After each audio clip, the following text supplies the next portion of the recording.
घर के एक सदस्य जिससे कल तक हम प्रेम का आदान प्रदान किया करते थे,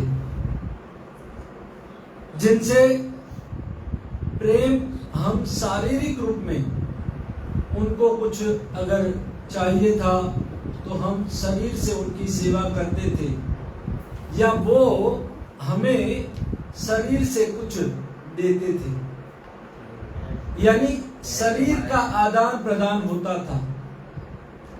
और घर का वो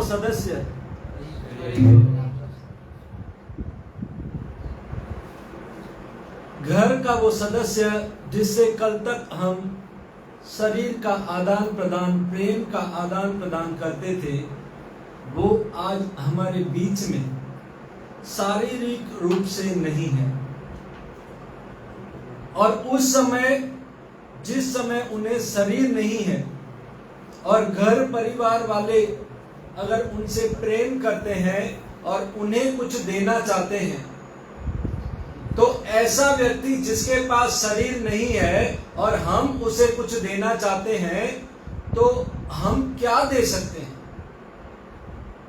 तो ये हमारे शास्त्र बताते हैं कि श्रद्धांजलि के रूप में, श्रद्धांजलि का अर्थ ये है जिसको हम प्रेम करते हैं और उनके पास शरीर नहीं है और हम कुछ उन्हें देना चाहते हैं, तो हम उनके स्पिरिचुअल अकाउंट यानी आध्यात्मिक अकाउंट में, भक्ति के अकाउंट में अगर हम कुछ देते हैं तो उन्हें वो प्राप्त होता है। अर्थात उस समय घर परिवार वालों का ये कर्तव्य होता है कि भगवान कृष्ण का, राम का ज्यादा से ज्यादा नाम, भगवान की कथा उस जीव के जो हमारे घर के सदस्य थे उनके स्पिरिचुअल अकाउंट में श्रद्धांजलि के रूप में हम डालें, ताकि उनकी सदगति हो। अब कई लोग ये प्रश्न करते हैं, क्या हम ऐसा करते हैं और ऐसा होता है? तो इस बात को अगर हम छोटी सी उदाहरण से समझें कि हमारे माता पिता अमेरिका गए हैं और उनके पास कुछ पैसे खत्म हो गए, तो हम यहाँ से पुत्र उनके स्पिरिचुअल भौतिक अकाउंट, बैंक के अकाउंट में यहाँ से रुपए डाल रहा है, और वहां पर अमेरिका में क्या चलता है? डॉलर। तो वहां पर डॉलर के रूप में उनको मिल रहे हैं। तो ये भौतिक जगत की सुविधा है कि कोई बच्चा अपने माँ बाप को अमेरिका में कुछ पैसे भेजना चाहता है तो उन्हें मिल जाते हैं। तो क्या भगवान के जगत में ये सुविधा नहीं होगी? है। और उस समय पुत्र परिवार वालों का ये कर्तव्य होता है कि उनके स्पिरिचुअल अकाउंट में भगवान की भक्ति डालें। यही श्रद्धांजलि का अर्थ है। और ये हम जानते हैं कि मृत्यु हमारे आज इस परिवार में हुई, परंतु मृत्यु एक ऐसा सत्य है जिसका सामना हर व्यक्ति को कभी ना कभी करना है।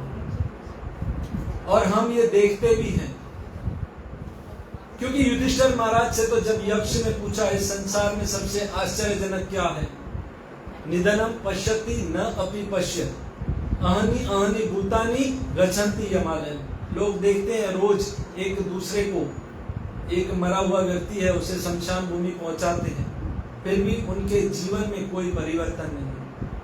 वो ये नहीं सोचते कि आज ये व्यक्ति मर गया है, कल मेरा नंबर भी लगने वाला है। और उसी मोह माया में, संसार में, अपनी इंद्रिय तृप्ति, भोग इच्छाओं में, पाप कर्मों में लगे रहते हैं। उनके अंदर कोई वैराग्य नहीं होता। ये सबसे बड़ा आश्चर्य है, क्योंकि हम अगर थोड़ी बुद्धि लगाकर सोचें तो हमारी छोटी सी कभी यात्रा करनी होती है, 2 दिन या 4 दिन हमें कहीं बाहर जाना है, तो 4 बैग लेते हैं, टिकट निकाल देते हैं, टिकट कंफर्म है कि नहीं, एसी है कि नॉन एसी है, हम वहां जाएंगे तो कहाँ रुकेंगे, वो गेस्ट हाउस, वो होटल बहुत अच्छा है या नहीं, वहां पर सारी सुविधाएं एसी वगैरह है या नहीं, हम वहां पर क्या क्या खाएंगे, क्या क्या प्रोग्राम बनाएंगे, कैसे कैसे घूमेंगे। हमारी 2-4 दिन की ये यात्रा होती है, हम दुनिया भर की तैयारी करते हैं, और ऐसी यात्रा जिसको हम कभी भी टाल सकते हैं, जिसका टिकट कभी भी हम कैंसिल करा सकते हैं। परंतु ये अंतिम यात्रा जो हमारी कंफर्म है, जो हम कैंसिल करवा ही नहीं सकते, जिस यात्रा को हम कभी टाल ही नहीं सकते, उसकी कोई तैयारी नहीं। सब कुछ छोड़ करके जहां हमेशा के लिए जाना है, उसकी कोई तैयारी नहीं है, और जो हमें नहीं मिलने वाला है उसके लिए पूरा दिन दौड़ते हैं। पूरा दिन हम जिसके लिए दौड़ते हैं वो मिले या न मिले, पर मृत्यु एक ऐसा परम सत्य है जो हमें मिलना ही है। मृत्यु का सामना हमें करना ही है। गीता में भगवान इस बात को समझाते हुए कहते हैं, जातस्य ही ध्रुवो मृत्यु ध्रुवो जन्म मृतस्य च तस्मात् परिहाते न तु शोचितम् हर्षि। जिसका जन्म हुआ है उसकी मृत्यु निश्चित है, और मृत्यु के पश्चात पुनर्जन्म, यानी मृत्यु तो निश्चित है ही। जिस दिन व्यक्ति का जन्म हुआ है उसी दिन उसकी मृत्यु का भी जन्म हो गया है। जब व्यक्ति का जन्म होता है तो विधाता उसकी मस्तिष्क की, उसके हाथों की, उसके पैरों की रेखाओं पर लिख देता है उसकी मृत्यु की तारीख। जैसे एक दवा की कंपनी होती है, वो लिख देती है मैन्युफैक्चरिंग डेट और एक्सपायर डेट। अब एक छोटी सी दवा की कंपनी लिख सकती है मैन्युफैक्चरिंग डेट और उसकी एक्सपायर डेट। वो जानती है ये दवा कब खत्म हो जाएगी। तो विधाता ने, जिसने हमें बनाया, वो हमारी जन्म तारीख, मैन्युफैक्चरिंग डेट और एक्सपायर डेट नहीं लिख सकते? लिख सकते हैं ना।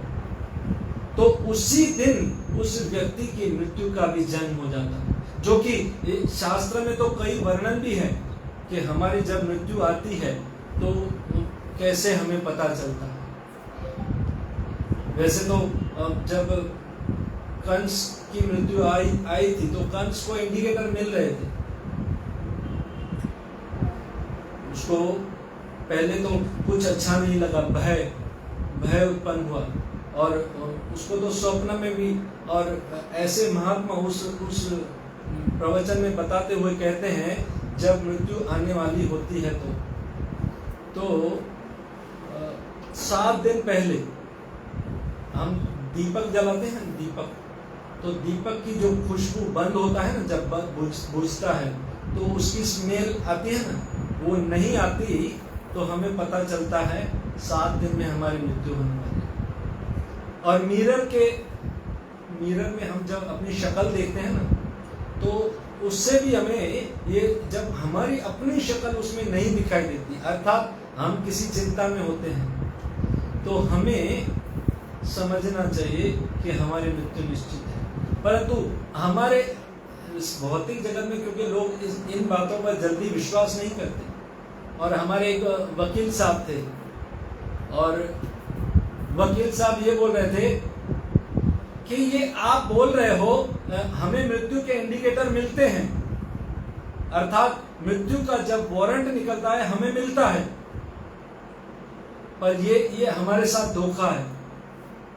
किसी भी समय हमारी मृत्यु आती है, हमें पता ही नहीं चलता। वो वकील साहब बोल रहे थे, और वकील साहब ये उदाहरण दे रहे थे कि जब हम कोर्ट से किसी का वारंट निकालते हैं ना, तो पहले उसको क्या भेजते हैं? समन। हाँ, समन भेजते हैं कि आप इस तारीख कोर्ट में हाजिर रहोगे, नहीं तो आपको गिरफ्तार कर दिया जाएगा, पकड़ के ले जाया जाएगा। और वकील साहब ये बोल रहे थे, हम तो किसी को भी सम्मत भेजते हैं, हमारे ये कायदा कानून, भारत की कायदा कानून की व्यवस्था है, आपके इस भक्ति मार्ग में कोई व्यवस्था नहीं है। तब उस वकील को समझाया गया उसी की भाषा में कि आपको भी मृत्यु के इंडिकेटर मिल रहे थे।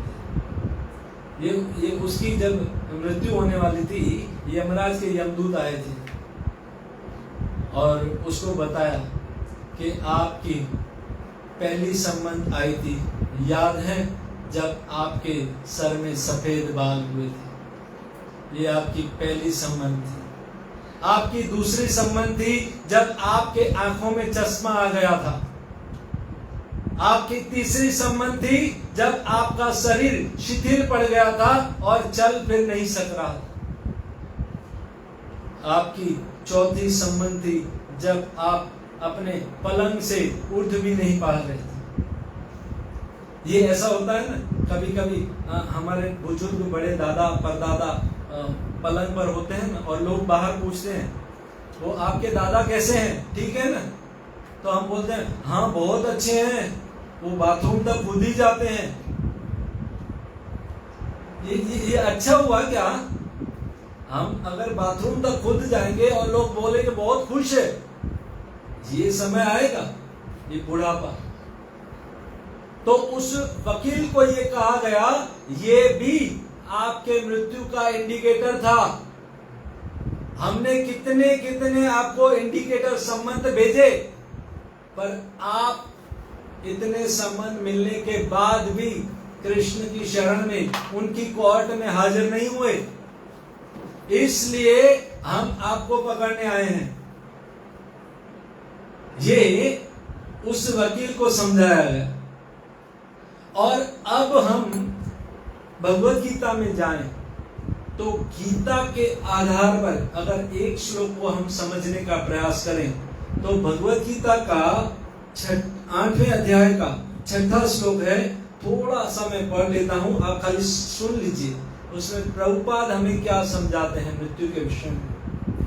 यम यम वापि स्मरन् भावं त्यजन्ते कलेवरम तम तमेवति कौन्तेय सदा तद्भाव भाविता। अनुवाद और तात्पर्य प्रभुपाद जी द्वारा। श्रील प्रभुपाद की जय। हे कुंती पुत्र, शरीर त्यागते समय मनुष्य जिस जिस भाव का स्मरण करता है वह उस भाव को निश्चित रूप से प्राप्त होता है। तात्पर्य, यहाँ पर मृत्यु के समय अपना स्वभाव बदलने की विधि का वर्णन है। जो व्यक्ति अंत समय कृष्ण का चिंतन करते हुए शरीर त्याग करता है उसे परमेश्वर का दिव्य स्वभाव प्राप्त होता है। किंतु यह सत्य नहीं है कि यदि कोई मृत्यु के समय कृष्ण के अतिरिक्त और कुछ सोचता है तो उसे भी दिव्य अवस्था प्राप्त होती है। हमें इस बात पर विशेष ध्यान देना चाहिए। तो फिर कोई मन की सही अवस्था में किस प्रकार मरे। महापुरुष होते हुए भी महाराज भरत ने मृत्यु के समय एक हिरण का चिंतन किया, अतः अगले जीवन में हिरण के शरीर में उनका देहांतरण हुआ। यद्यपि हिरण के रूप में उन्हें अपने विगत कर्मों की स्मृति थी, किंतु उन्हें पशु शरीर धारण करना ही पड़ा। निसंदेह मनुष्य के जीवन भर के विचार संचित होकर मृत्यु के समय उसके विचारों को प्रभावित करते हैं। अतः इस जीवन से उसका अगला जीवन बनता है। अगर कोई इस जीवन में सतोगुणी होता है और निरंतर कृष्ण का चिंतन करता है तो संभावना यही है कि मृत्यु के समय उसे कृष्ण का स्मरण बना रहे।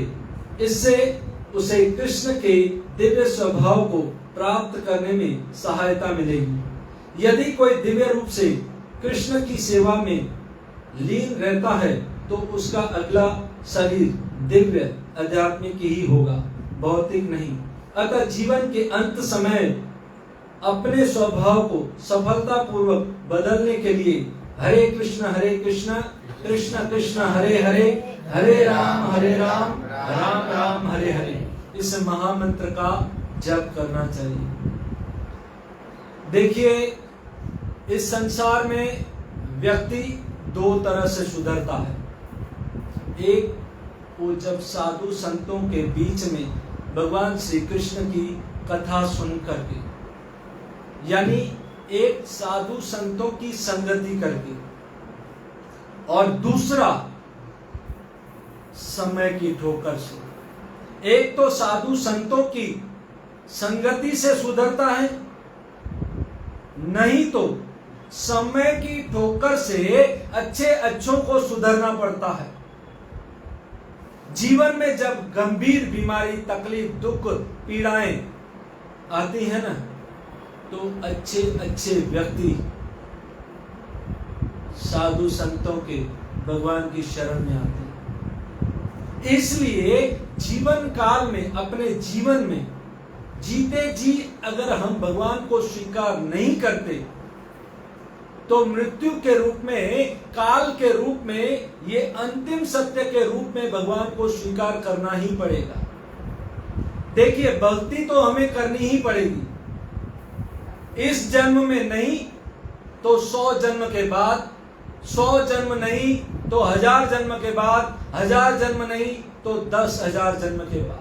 जब तक व्यक्ति भगवान श्री कृष्ण की शरण नहीं जाता, राम की, कृष्ण की भक्ति नहीं करता, तब तक वो इस 84 के जंजाल से छूट नहीं सकता। 84 लाख प्रकार के जीव होते हैं, हमने सुना है। कौन कौन से जीव होते हैं ये भी शायद आपने सुना है। जलचर 9 लक्षाणी, जल में रहने वाले 9 लाख प्रकार के जीव होते हैं। स्थावर 20 लक्षाणी, वृक्ष आदि जो जीव होते हैं वो 20 लाख प्रकार के होते हैं। 11 लाख प्रकार के कीट पतंग होते हैं, 10 लाख प्रकार के पक्षी होते हैं और 30 लाख प्रकार के 4 पैर वाले। ये हुई 80 लाख प्रकार की योनियां। 4 लाख प्रकार के मनुष्य होते हैं। कौन से 4 लाख प्रकार के? एक मनुष्य योनि होती है कर्म योनि। कोई व्यक्ति अपने कर्म के आधार पर गरीब बनता है, कोई अमीर, कोई रूप सुंदर बनता है, कोई बहुत गोरा, कोई काला, कोई ओसामा, कोई ओबामा। अपने अपने कर्म के अनुसार व्यक्ति रूप धारण करता है। ये होती है कर्म योनि।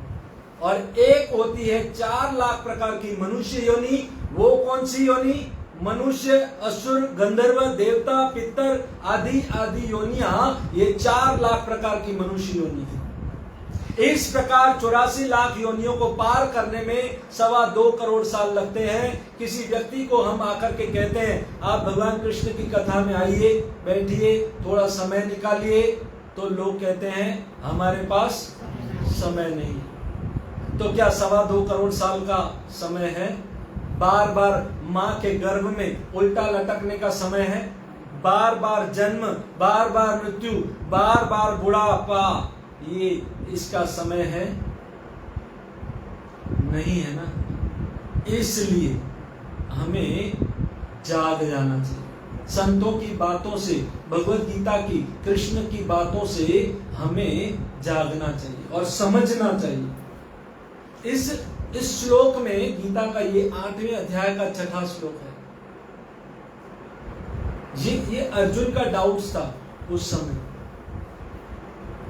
कि अंत समय जो व्यक्ति मरता है और उस व्यक्ति का अंत समय में न जाने कैसा भाव होता है और शरीर छोड़ता है, तो उसे कौन सी गति प्राप्त होती है। तो उसके उत्तर में भगवान श्री कृष्ण अर्जुन को ये बताते हुए कहते हैं, पहले इसके पहले वाला श्लोक है 8:5। अंतकाले च मामेव स्मरन् मुक्त्वा कलेवरम् यः प्रयाति स मद्भावम् याति नास्ति संशय। पहले ये गारंटी दे दी भगवान ने कि अंत काल में जो कोई व्यक्ति मृत्यु के समय मेरा स्मरण करता है, तो उसे मेरे धाम की, वैकुंठ की प्राप्ति अवश्य होगी, गारंटी। और फिर अर्जुन को आगे समझाते हुए भगवान श्री कृष्ण ने ये श्लोक कहा जो अभी हमने पढ़ा। यम यम वापि स्मरन् भावम् त्यजन्ते कलेवरम् तम तमेवति कौन्तेय सदा तद्भाव भारत। कि जो व्यक्ति अंत समय में जिस जिस भाव का स्मरण करता है, यानी मेरा नहीं, पहले बोल दिया मेरा करता है वो मेरे धाम आता है, उसके बाद बोल दिया अगर मेरा नहीं करता तो कहां जाता है। यम यम वापि स्मरन् भावम्, जो जो जिस भाव का स्मरण करता है, तम तमेवति कौन्तेय, उस भाव को प्राप्त होता है। मृत्यु के समय हमारा स्मरण जैसा होता है, जैसे हम यहाँ पर अभी सो रहे हैं, मरने वाले हैं, और अंत समय में हमारा ध्यान उस ट्यूबलाइट में, और ट्यूबलाइट में हम देख रहे हैं कीड़े को, और कीड़े में हमारा मन स्थिर हो गया, तो अंत समय हो सकता है हमें कीड़े की योनि में जाना। देखिए, जैसी जैसी हमारे जीवन की पढ़ाई होगी ना, जिस स्कूल में हम बैठे हैं और स्कूल में पूरा साल भर जैसी हमने पढ़ाई की है, वैसी हमारी एग्जाम में उसका रिजल्ट होगा। देखिए, हमने जीवन में कैसे लोगों से मिले हैं, कि कैसे लोगों का संग किया है, और हमारे जीवा से भगवान का नाम निकलता है या नहीं, हमारी भक्ति अच्छी हुई है या नहीं, ये हमें हमारी एग्जाम यानी मृत्यु के समय हमें पता चलेगा। देखिए, अब रथ यात्रा आ रही है, तो रथ यात्रा में हम भगवान जगन्नाथ जी के रथ को खींचते हैं। आपको मालूम है, जगन्नाथ जी के रथ की रस्सी अगर कोई एक बार पकड़ लेता है तो उसका फल क्या होता है? हमारे महात्मा, हमारे आचार्यगण बताते हैं कि कोई व्यक्ति रथ यात्रा में शामिल हो गया और किसी प्रकार से उसने उस जगन्नाथ जी के रथ की रस्सी को पकड़ लिया और उनके दर्शन कर लिए, तो ये श्लोक आप सुनिए ध्यान से। यम यम वापि स्मरण भावम, अंत समय जो जो स्मरण करता है। तो जब व्यक्ति की मृत्यु होती है ना, तो 15 मिनट पहले उसके सामने उसके पूरे जीवन की फिल्म चलती है। पूरे जीवन में उसने कौन कौन से कार्य किए, क्या क्या पाप किया, क्या क्या पुण्य किया, भगवान की भक्ति की या नहीं, उस समय एक सीन आता है। कौन सा सीन? उस जगन्नाथ जी के रथ को हमने खींचा था ना, वो सीन। और वो सीन जब आता है तो स्टैचू पॉज कर देते हैं ना हम, फिल्म रुक जाती है, वो सीन रुक जाता है और उसमें हमारे जगन्नाथ जी हमें दर्शन देते हैं। और वो समय ऐसा होता है जब शरीर छोड़ता है तो भगवान उसके साथ होते हैं। तुम साथ हो जो मेरे, किस बात की कमी है, करता नहीं मैं कुछ भी, सब आप हो रहा। नहीं तो अगर हमने हमारे जीवन में हमारे घर, परिवार, संसार, समाज के लिए जितना भी कार्य किया है, तो हमने कोरोना के समय में देखा, ये समय अभी दूर नहीं था हमारे। कितने कितने लोग जब ऑक्सीजन की तकलीफ थी तो हॉस्पिटलाइज थे और आईसीयू में भर्ती थे। आईसीयू में जब भर्ती थे ना, तो जब उनके घर, परिवार, समाज, जितना भी उनका सब कुछ था, वो जब उनके पास हॉस्पिटल में गए, उनको भगा दिया। अंदर आईसीयू में उनकी पत्नी, उनके बच्चों को भी नहीं मिलने दे रहे और कह रहे थे भागो, गेट आउट।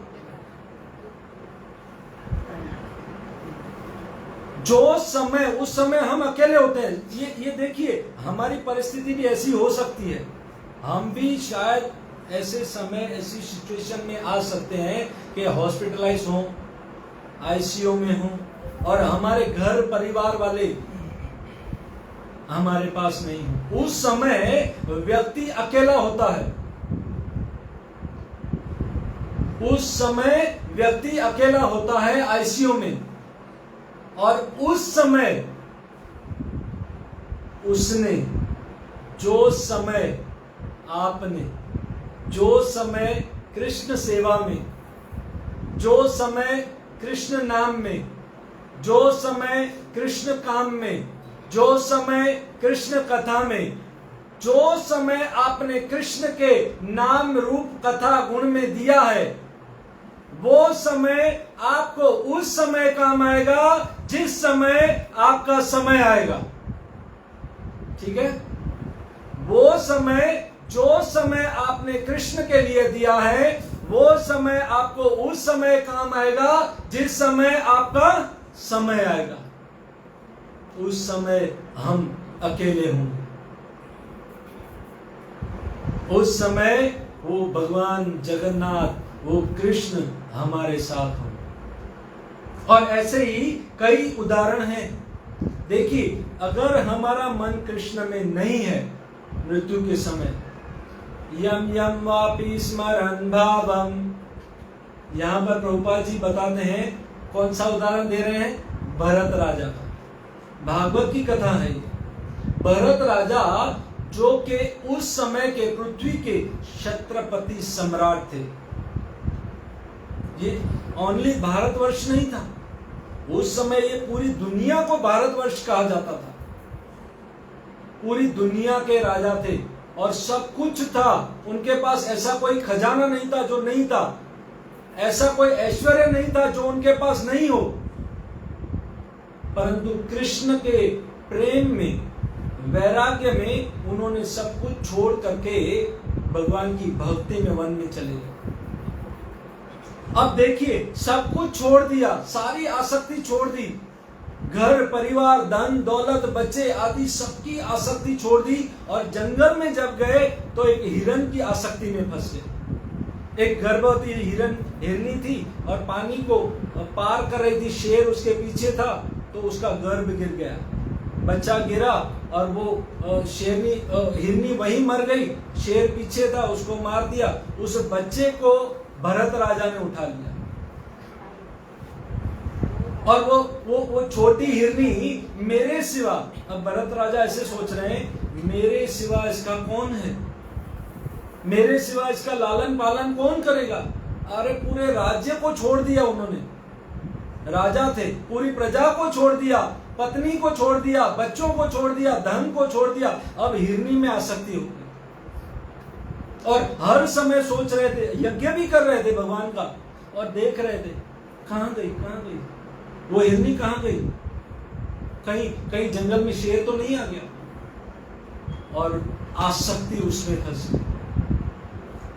और यम यम वापि स्मरन् भावम, उनमें स्मरण होने लगा उसका। वो देखिए, चेतना हमारी उसमें ट्रांसफर हो गई। ये भरत राजा की चेतना हिरनी में ट्रांसफर हो गई और परिणाम क्या हुआ? उसे हिरनी का जन्म मिला। ये एक कथा है। ऐसी देखिए, हमारे भागवत में ही कई उदाहरण हैं। हमारी अंत समय जैसी मति होगी वैसी हमारी गति होगी। अब देखिए, जिन्होंने भक्ति के लिए प्रयास किया उनको क्या मिला, और जिन्होंने संसार में आसक्ति रखी उनको क्या मिला। ये परीक्षित महाराज गंगा के तट पर सुखदेव गोस्वामी से ये प्रश्न कर रहे थे, क्या ये भगवान की कथा ऐसी है, 7 दिन में मैं भगवान को प्राप्त हो जाऊंगा? थोड़ा डाउट था मन में, क्या इतने से हो जाएगा? मैं कथा सुन लूंगा और भगवान प्राप्त हो जाएंगे? तब सुखदेव गोस्वामी ने कहा, अरे परीक्षित, अरे राजा, तुम सुनो तो सही, 7 दिन तो बहुत होते हैं। 7 मिनट भी किसी व्यक्ति को अगर मिल जाए ना भगवान की भक्ति के लिए तो भी काफी है। अगर उसे चांस मिल गया तो, सेकंड चांस बोलते हैं उसको। हमारे प्रभुपाद जी ने उस बुक का नाम, अजामिल की कथा, उसका नाम दिया है सेकंड चांस, दूसरा जीवन। तो उदाहरण दिया सुखदेव गोस्वामी ने खटवांग राजा का। भागवत में खटवांग राजा की कथा आप जानते हैं। खटवांग राजा जो पृथ्वी के शक्तिशाली सम्राट थे और उनको इतनी शक्ति थी कि उस समय देवताओं और असुरों का युद्ध शुरू हो गया और देवताओं के पास इतनी शक्ति नहीं थी कि उन असुरों का सामना कर सके। इसलिए उन्होंने खटवांग राजा को पृथ्वी से लेकर के स्वर्ग पर चढ़ाई के लिए, युद्ध के लिए बुलाया। और खटवांग महाराज के सपोर्ट से देवताओं ने वो युद्ध जीत लिया। अब युद्ध खत्म हो गया। देवताओं ने खटवांग राजा को बोला, हम आपसे बहुत प्रसन्न हैं, बोलो क्या चाहिए। देखिए बुद्धिमान व्यक्ति क्या प्रश्न करता है। खटवांग राजा ने सबसे पहले पूछा, मेरी मृत्यु का टाइम बताओ, कितने दिन जीवित रहूंगा। और देवताओं ने तुरंत वो क्या बोलते हैं, डिक्शनरी खोल दी और बोला, बस आपके पास कुछ ही समय, 2 घंटे या 1 घंटा या 15 मिनट, कुछ ही समय बाकी है, बोलो क्या चाहिए। बोले अब क्या चाहिए। 15 मिनट या आधा घंटा किसी व्यक्ति के पास हो तो उसको पूरा दुनिया का भी राज्य दे दो तो क्या काम का। तुरंत खटवांग राजा ने कहा, पृथ्वी पर जहां पर मेरा मंदिर बना हुआ है, मेरा कृष्ण मंदिर है, वहां मुझे पहुंचाओ इतनी देर में। देवताओं ने एक्सप्रेस फ्लाइट बुलाई और 15 मिनट में वहां पर उनको पहुंचा दिया। तुरंत भगवान के चरण पकड़ करके खटवांग राजा खड़े हो गए और शरीर छोड़ा। यम यम वापि स्मरन् भावम त्यजन्ते कलेवरम। शरीर छोड़ते समय उन्होंने कृष्ण का ध्यान किया और तुरंत भगवान को प्राप्त हो गए। ये परीक्षित महाराज को सुखदेव गोस्वामी बता रहे। ये भागवत हमने पहला उदाहरण प्रभुपाद ने दिया, किसका, भरत हिरन। अब सुखदेव गोस्वामी खटवांग राजा का उदाहरण बताते हैं। और तीसरा उदाहरण हमने सुना है जो बहुत फेमस है, अजामिल, जो हम दिन रात लगभग हर प्रवचन में अजामिल बस अपने पुत्र को बुलाया, ना रा या ना, नारायण नाम लिया, तुरंत भगवान के दूत उनके पास। और फिर तो यमदूतों का और विष्णु दूतों का जो संवाद हुआ है, एक कोर्ट में 2 वकील जैसे संवाद करते हैं ना, ऐसे संवाद हुआ है। बहुत लंबी चर्चा है, पर परिणाम क्या आया। उस एक बार नारायण लेने का, वो बहुत पापी था अजामिल, इसलिए उनको सेकंड चांस, दोबारा जीवन मिला। 16 साल तक हरिद्वार में उन्होंने भजन किया और फिर भगवान को प्राप्त हुआ। ये अजामिल की कथा में आता है। यानी उस समय मर रहे थे जब, यम यम वापि स्मरन् भावम, अपने पुत्र को बुलाया, पर क्या नाम रखा था, नारायण। भगवान का नाम जो है ना, वो करंट की तार की तरह होता है। करंट की तार होती है ना, हमें पता है अगर हम उसको हाथ लगाएंगे तो मरने वाले हैं, ठीक है। अगर हमें पता नहीं है और भूल से भी हमारा हाथ लग गया तो बचने वाले नहीं बचेंगे। ऐसे भगवान का नाम है। अनजाने में भी ले लिया, अजामिल ने अपने पुत्र को बुलाया नारायण, उसके सारे पाप जलकर नष्ट हो गए और प्राप्त हो गए भगवान को। सती ने अंतिम समय अपने पति शिव जी का ध्यान किया था और फिर वही सती पार्वती के रूप में वहां पर आई। और भी भागवत में उदाहरण है, गजेंद्र मोक्ष। 1000 साल तक ग्रह और गजेंद्र का युद्ध चला था और अंत में एक फूल लेकर के पूर्व जन्म की उसकी याद शक्ति और भगवान का स्मरण करने लगे। तुरंत भगवान विष्णु गरुड़ पर आए और सुदर्शन से ग्रह को काट दिया गया और गजेंद्र मोक्ष हुआ। अंत समय यम यम वापि, हम इस पर हैं कि जो व्यक्ति अंत समय में जैसा जैसा उसका स्मरण होता है वैसा वैसा उसको जन्म मिलता है। ये सब हमारी जो पूरे दिन की दिनचर्या है, हम कौन से लोगों के साथ बैठते हैं, हमारा व्यवहार कैसा है, हमारी भक्ति है या नहीं, ये हमें रोज सोचना चाहिए कि हम कुछ ऐसा भक्ति करते हैं कि अंत समय हमें प्रभु याद आ जाए। और जो व्यक्ति याद करते हैं ना, देखिए अब लोगों के प्रश्न भी होंगे। हाँ, हम तो रोज याद करते हैं, रोज भगवान का जप करते हैं, पर हमें विश्वास नहीं है अंत समय भगवान आएंगे नहीं आएंगे, और हो सकता है हम बीमार हों, हॉस्पिटलाइज हों, और कभी कभी तो हमारी हालत ऐसी होती है कि हम अपने दुख, अपनी पीड़ा में होते हैं, तो हम अपने शरीर का ध्यान करेंगे कि उस कृष्ण का ध्यान करेंगे? ये प्रश्न होता है ना, हमारे जीवन में होता है। ये देखिए, ये प्रश्न यमराज के यमदूतों ने यमराज से पूछा। क्यों, कहां पर? अजामिल की कथा में आता है, यमराज ने अपने यमदूतों से कहा, जो भक्त, जो कृष्ण के भक्त ये कंठी धारण करते हैं ना, जो तिलक लेके लगा के घूमते हैं, और जिनके हाथ में ये माला होती है और कृष्ण के भक्त हैं, मेरे यमदूतों सावधान, तुम वहां कभी मत जाना, उनके पास कभी मत जाना। अब यमराज के यमदूतों ने पूछा, नहीं जाए? पर प्रभु, एक तरफ तो वो हरे कृष्ण कृष्ण कृष्ण करते हैं, और दूसरी तरफ पाप करते हो तो उनका क्या? यमराज ने कहा, फिर भी उनसे पंगा मत लेना, क्योंकि वो जाने और उनका कृष्ण, उनका भगवान जाने, बीच में लफड़े में पड़ने का नहीं। अच्छा, यमदूतों ने पूछा, तो ऐसे लोगों का क्या होता है? वो अंत समय में और पाप भी करते हैं और हरे कृष्ण भी करते हैं।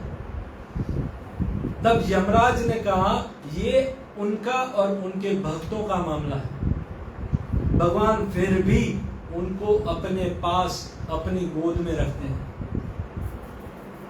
वृंदावन में आप देखे होंगे बंदर, सुअर, ये शायद उनकी हो सकता है लास्ट जन्म, लास्ट योनि हो, पर एक सजा के तौर पर कुछ गलतियां की हैं, फिर भी भगवान उनको अपने पास रखते हैं, और फिर वो भगवान के धाम को प्राप्त होते हैं। ये यमराज बता रहे हैं। तो ऐसे भक्तों के पास कभी जाना मत, यमराज अपने यमदूतों से कह रहे हैं। और हमें इस प्रसंग से, ये अजामिल का प्रसंग आता है, हमें उससे ये शिक्षा लेनी है कि हमें जीवन में कुछ ऐसा कार्य करें जिसकी वजह से हमारे अंत में भी भगवान हमें हाथ देने के लिए आए। देखिए, मृत्यु हर व्यक्ति की होनी है, मृत्यु से कोई व्यक्ति बच नहीं सकता। 7 दिन में परीक्षित महाराज को शाप था, 7 दिन में उसकी मृत्यु होगी, और उसने 7 दिन में अपना जीवन संवार लिया और भगवान को प्राप्त कर लिया। हमारे पास भी 7 दिन है, हमारी भी मृत्यु इन 7 दिनों में से एक दिन होगी, ठीक है ना? या सोमवार होगा ना, या मंगल, बुध, गुरु, शुक्र, शनि, रवि, कुछ तो होगा ही जिस दिन हमारी मृत्यु होगी। हमारे पास भी 7 दिन है। परीक्षित को तो ये मालूम था कि उसके पास 7 दिन है, 7 दिन के बाद मृत्यु होनी है। हमें तो ये 7 दिन की गारंटी भी नहीं है, हम तो 3 दिन के बाद भी, कल भी, 1 घंटे के बाद भी हरिबोल हो जाए, हो सकता है ना? अब देखिए, सुनिए, एक कथा से हम समझे। एक राजा था, एक व्यक्ति था, उसको एक गांव था। पहले मैं आपको स्टोरी पूरी तरह समझा दूं। एक बड़ा सा गांव था, और उस गांव का एक दरवाजा था, और उस गांव में कोई भी व्यक्ति अगर एंट्री करता था ना, तो उस व्यक्ति को हार पहना करके उसको उस गांव का राजा बना दिया जाता, और 7 दिन तक वो उस गांव में राजा रहता था। और 7 दिन जब पूरे होते थे ना, तो उसको गांव के उस पार, नदी के उस पार एक जंगल था, वो जंगल में वापस छोड़ दिया जाता था। ये उस गांव का रिवाज था। अब हुआ यूं कि एक दिन हमारे हरे कृष्ण वाले वहां से गुजर रहे थे, वो माला थी हाथ में, भजन कर रहे थे और वो गांव से दरवाजे के पास पहुंचे, उनको हार पहना दिया, आइए आइए आइए हम आपको 7 दिन का राजा बना देंगे। अब वो भक्त तो बोलने लगे, अरे आप मुझे 7 दिन का राजा बना दो? बोले हाँ। तो फिर मैं जो कहूंगा वो होगा? हाँ हाँ, पूरा हैंडल राज्य का आपके हाथ में होगा, आप जो बोलोगे वैसा होगा। अच्छा, और फिर 7 दिन के बाद? बोले 7 दिन के बाद यहाँ से गांव के उस पार नदी है, नदी के उस पार एक बड़ा जंगल है, वहां छोड़ दे। अच्छा, वहां क्या होता है? बोले वहां खूंखार जानवर हैं, बड़े बड़े पशु हैं, वो आपको मार दे। अच्छा, बोले ये सबके लिए? हाँ सबके लिए होता है, आपके लिए नहीं है। अच्छा, अब उस भक्त को 7 दिन का राजा बना दिया वहां पर, और इस भक्त को 7 दिन का समय मिल गया। इस भक्त ने पहले ही दिन उस राज्य को कैसे हैंडल किया देखो। पहले, सबसे पहले उस गांव की मिलिट्री, उस गांव की पुलिस सबको बुलाया और बोला, मैं आप सबको एक आदेश देता हूं, आप इस गांव के उस पार जो नदी है और नदी के उस पार जो भयानक जंगल है, अभी का अभी वहां पहुंचोगे और वहां पर जितना भी वो जंगल में वृक्ष आदि हैं उन सबको काट दिया जाएगा। वहां पर जितने भी खूंखार पशु हैं उनको मार करके वहां से भगा दिया जाएगा और वहां पर एक बहुत बड़ा महल बनाया जाएगा और उस महल में एक सुंदर मंदिर होगा और ये काम 7 दिन में अगर नहीं हुआ तो सबको फांसी, सजाए मौत दी जाएगी। अब उस गांव की सारी पुलिस, उस गांव की सारी मिलिट्री चले गए नदी के उस पार, जंगल काट दिया, पूरे जंगल को भगा दिया, सारे पशुओं को बड़े बड़े हथियार लेकर गए थे और सुंदर महल बना दिया और उस सुंदर महल में एक सुंदर मंदिर था। अब यहाँ पर उस भक्त के यहाँ पर भजन हो रहा था, हरे कृष्ण, वो तो अपनी माला ही कर रहा था। 7 दिन पूरे हो गए और गांव वालों ने बोला, आपके 7 दिन पूरे हो गए। अच्छा, हो गए? बोले अब मुझे कहाँ जाना है? बोले आपको उस जंगल में छोड़ दो, मुझे छोड़ दो। अब उसको जहां छोड़ दिया जाएगा, अब वहां पर क्या है? महल है, मंदिर है, वहां कोई जंगल नहीं है। क्यों? क्योंकि उसने 7 दिन में क्या किया था? तैयारी, मौत की तैयारी। ये उदाहरण हम सबके लिए, हम भी 7 दिन के राजा हैं, इस गांव में हैं और इस घर में हम जैसा बोलते हैं, ये मेरी पत्नी है, ये मेरे बच्चे हैं, मेरी कार है, मैं घर में जैसा बोलता हूं वैसा होता है। मैं राजा हूं 7 दिन का। कल राजा कोई और था, कल होगा कोई और, कल राजा कोई और था, कल होगा कोई और। किसी एक के शीश पर सदा रहे ना मोर, बजले हरी हरी, बजले हरी हरी। बड़े बड़े राजा जो अपने आप को इस संसार का राजा समझते थे ना, 7 दिन के बाद उनको राम नाम सत्य है, राम राम सत्य है, हमारे जानकीपुरा में छोड़ के आते थे नदी के उस पार। ऐसे उस भक्त को छोड़ा तो उसको तो महल मिल गया। हमारे पास भी 7 दिन है, हम भी 7 दिन के राजा बने हुए इस संसार, और हमें भी एक दिन उधर छोड़ दिया जाए। और उसके बाद क्या होगा? जिसने जो स्मरण किया है, यम यम वापी स्मरण भावम, जिनकी रही भावना जैसी, प्रभु मूरत तिन देखी वैसी, राम सिया राम जय जय राम।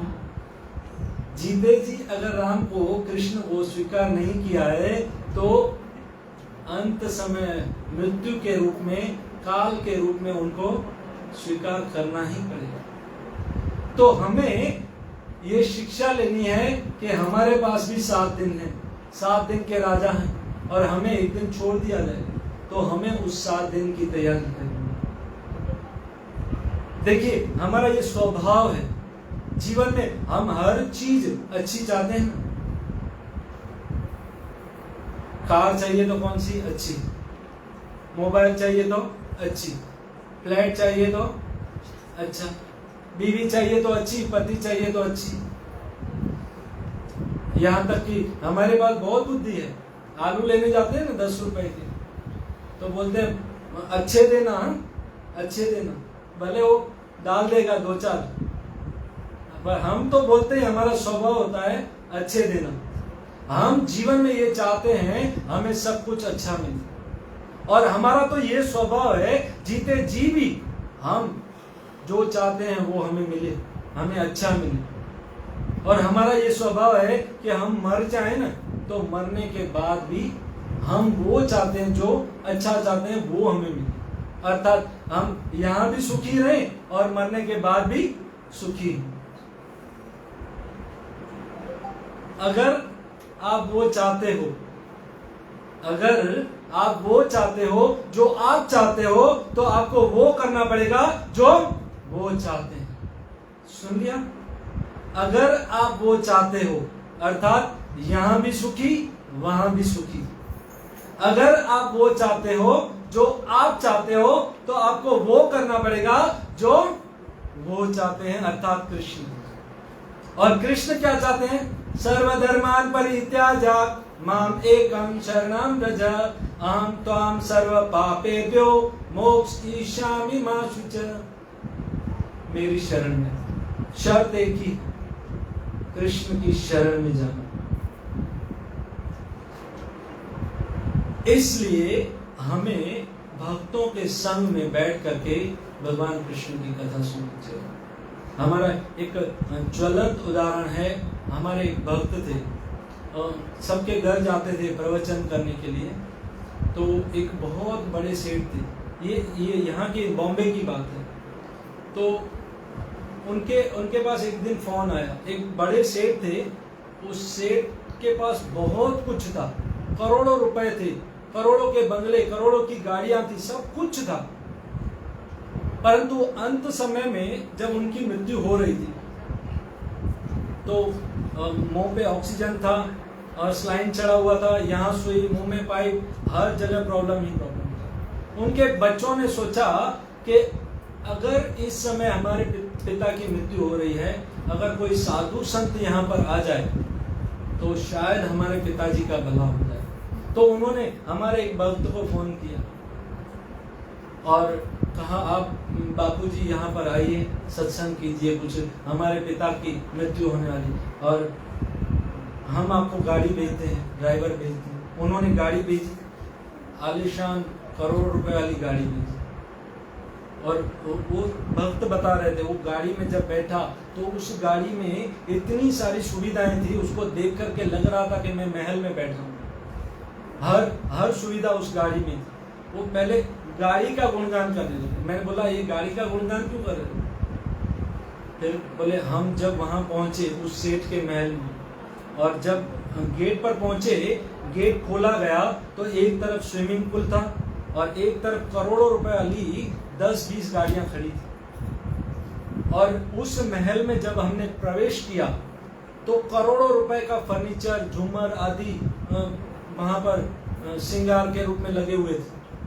हम उस महल को देखकर आश्चर्यचकित, और फिर हमने पूछा, ये संत बता रहे थे कि हमने पूछा, ठीक है आपके पिताजी कहाँ हैं? बोलिए चलिए चलिए, आप ऊपर रूम है। और उसमें ऊपर ले गए, बहुत सारे कमरे थे बड़े बड़े, और फिर एक कोने में एक छोटे कमरे में ले गए। और उस छोटे कमरे में देखा तो पिताजी, उनको ऑक्सीजन था, मुंह में पाइप था, पानी भी पाइप से दिया जा रहा था, नाक में पाइप था, स्लाइन चढ़ा हुआ था, यहाँ सुई वहां सुई, सब कुछ प्रॉब्लम ही प्रॉब्लम। अब उस करोड़पति धनी व्यक्ति को हमारे इस भक्त ने खाली इतना ही कहा, हरे कृष्णा। तो वो सेठ जो था ना, वो हरे कृष्ण नहीं बोल पाया। वो चाहता था, मुंह से नाम निकालना चाह रहा था पर निकल नहीं रहा। उनके बेटों ने, उन डॉक्टर वहां खड़े थे, उनको कहा हम आपको करोड़ रुपए देते हैं, एक बार हमारे पिताजी से भगवान का नाम निकलवा दीजिए। पर करोड़ रुपए देकर भी उस डॉक्टर ने कहा सॉरी, ये हम कुछ नहीं कर सकते। कहने का तात्पर्य यह है, करोड़ों रुपए देकर के भी सिर्फ एक बार भगवान का नाम नहीं लिया जा सकता था। उस समय उस सेठ ने करोड़ों रुपए देकर के भी, अपनी पूरे जीवन की संपत्ति देकर के भी एक बार कृष्ण नहीं बोल सकता था। क्यों? क्योंकि फ्री में जब लेना था ना, ऑक्सीजन फ्री में मिल रहा था, सब कुछ फ्री में मिल रहा था, उस समय तो उसने नाम लिया नहीं। अब करोड़ों रुपए देकर के भी वो भगवान का नाम नहीं ले सकता। अब हम ऑक्सीजन की कीमत जानते हैं, इस कोरोना काल में कितना बिल निकलता था जब हॉस्पिटलाइज होते थे। तो अब हमारे पास सुंदर अवसर है, ये शरीर काम कर रहा है, हमारी जीवा बोल सकती है, हमारी आंखें भगवान का दर्शन कर सकती हैं, तो हम इस मौके का फायदा लेंगे।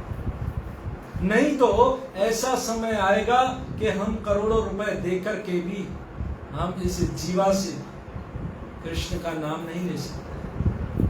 ये है डुप्लीकेट शरीर, भाड़े का मकान है, खाली करना है एक दिन। पर इस डुप्लीकेट मांस के शरीर से हमारे पास एक सुविधा है कि हम ओरिजिनल शरीर, असली शरीर प्राप्त कर सकते हैं, और वो कृष्ण का नाम लेकर के। सिर्फ कृष्ण का नाम लेंगे तो इस डुप्लीकेट शरीर से हमें ओरिजिनल शरीर, जो कभी जन्म नहीं लेता, जो कभी बीमार नहीं होता, जो कभी बूढ़ा नहीं होता, जिसकी कभी मृत्यु नहीं होती, ऐसा दिव्य शरीर हमें प्राप्त हो। और इस नाम से हम उस धाम को, कृष्ण के धाम को खरीद सकते हैं। जैसे पिता की पूरी संपत्ति का वारिस उसका बेटा बन जाता है ना, सिर्फ कृष्ण का नाम लेने से कृष्ण के धाम का वारिस बन जाता है भक्त। इतनी सुविधा है इस नाम में। सिर्फ इतना बोलने से, हरे कृष्ण कृष्ण कृष्ण हरे हरे, हरे राम राम राम हरे हरे, भगवान के धाम को खरीद लो। आंखें बंद करके इस भक्ति के मार्ग में सिर्फ दौड़ना है, गारंटी है आप पहुंच जाओगे।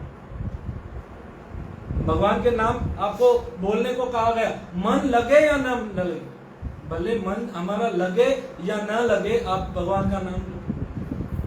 आप ये नौकरी कर रहे हो ना, आपको पगार मिलेगा, गारंटी है। एक सोसाइटी का वॉचमैन होता है ना, वो बाहर यूपी बिहार नेपाल का होता है और पूरी रात पहरा देता है और अपने परिवार की चिंता करता है, नेपाल बिहार यूपी मेरे घर परिवार वाले कैसे होंगे। तो सुबह होती है ना, तो सोसाइटी वाले उसको पगार देते हैं, उसको ये नहीं बोलते तुम तो अपने गांव की चिंता कर रहे थे। देखिए, सोसाइटी वाले इतने दयालु हैं, उसको पगार देते हैं, तो हमारे कृष्ण दयालु नहीं, हमें पगार नहीं देंगे। हमारा मन लगे या ना लगे, ये मन धीरे धीरे आपका लग जाएगा।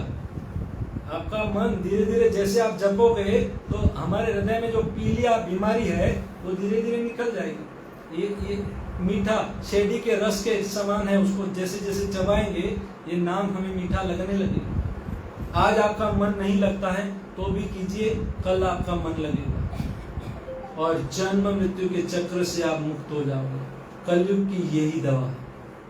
समय हो चुका है, बहुत बहुत धन्यवाद। हरे कृष्ण। श्रील प्रभुपाद की जय। हाँ, कल निर्जला एकादशी है, पांडवा एकादशी बोलते हैं। इस एकादशी व्रत को अगर कोई करता है तो उसको क्या फायदा मिलता है? देखिए, एक साल में 24 एकादशी आती है, और ये एकादशी जो होती है, इस एकादशी का क्या बेनिफिट है?